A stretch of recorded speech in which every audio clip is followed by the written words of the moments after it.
Okay, let's talk about something that affects us all, pretty much every minute of every day, whether we realize it or not. We're diving deep into big data and the really complicated relationship it has with our desire to live more sustainably. So, is all this data just a tool to get us to buy more stuff, or could it actually be the key that unlocks a greener future? Let's figure it out. You know that feeling, right?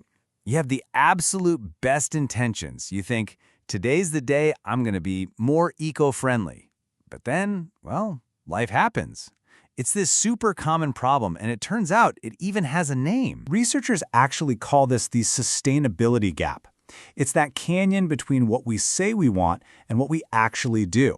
And study after study shows there's a pretty weak link between our good intentions and our actual behavior. So what this tells us is that just wanting to do good, it isn't enough to get us there.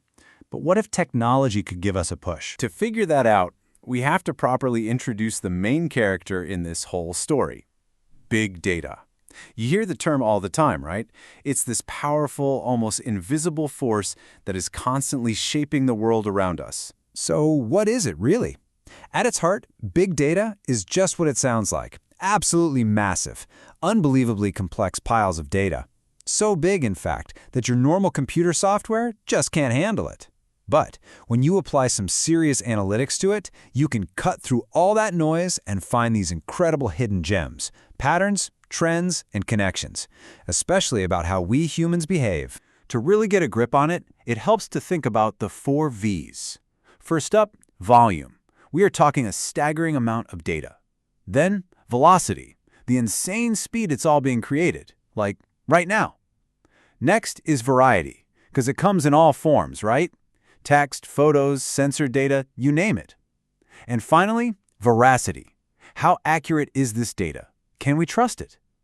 When you get all 4 of those things working together, you have a tool with some serious power. And here's the thing about any powerful tool. It's almost always a double-edged sword.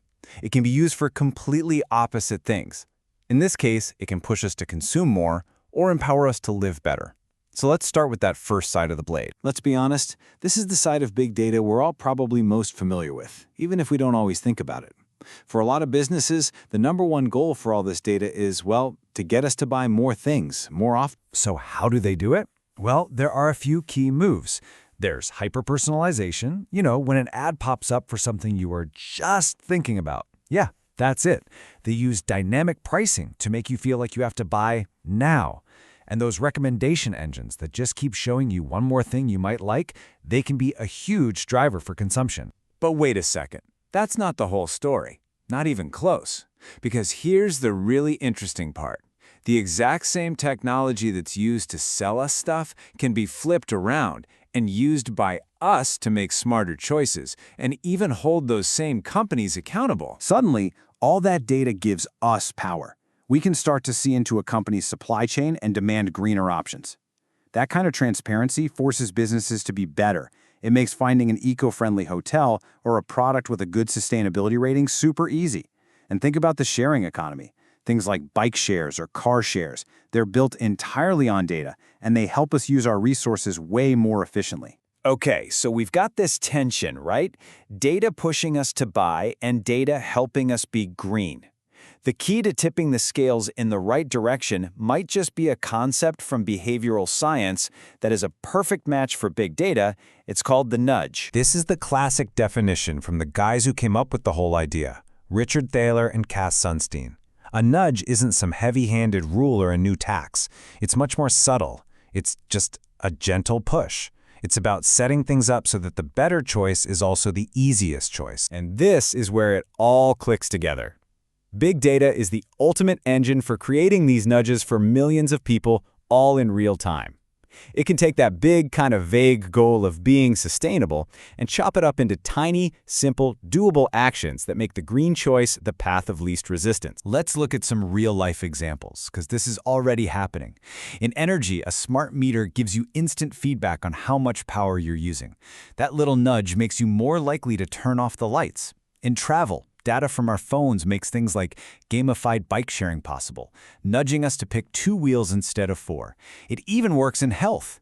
Research shows that smart toothbrushes that give you personalized feedback, well, they actually improve how well you brush your teeth, All of them are small, data-powered nudges that lead to better results. So this all brings us to a really critical moment.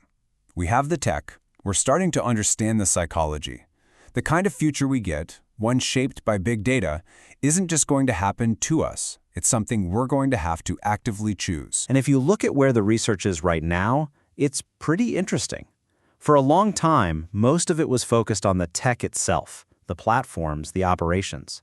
But now, that focus is starting to shift towards the most important piece of the puzzle, how all of this tech actually changes our behavior.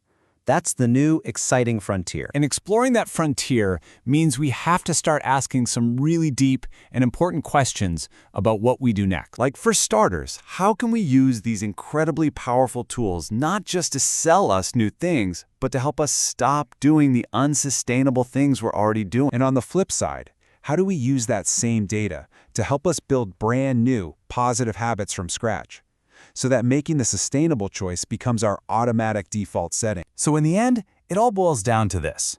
Your data, my data, our data, it's one of the most powerful forces shaping our world right now.